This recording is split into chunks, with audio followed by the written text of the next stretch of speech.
mid-credit scene where we see on the screen 4 years later. We see Sue and Franklin on a couch. They're having some mother-son bonding. I'm not sure where Reed and where Ben and where Johnny are. They're off, doing their thing, but they're at home.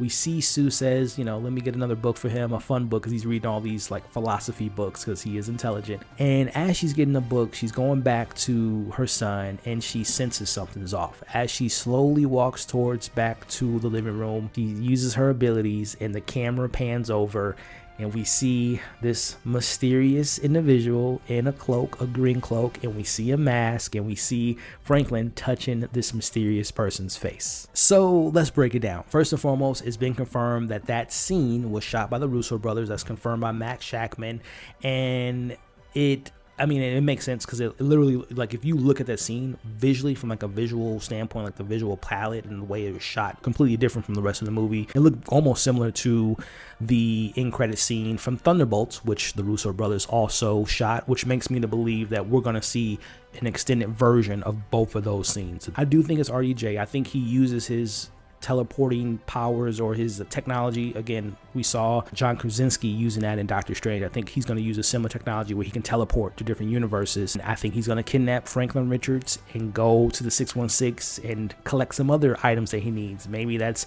Miss Marvel's bangles. Maybe that's Shang-Chi's 10 rings. Maybe that's Century, right? He's collecting all these artifacts to stop the incursions, prevent incursions. Because again, the thing I love about Doctor Doom as one of the greatest comic book characters ever is like he thinks he's the hero of his own story. So in his own way, he thinks he's saving the world by kidnapping a child.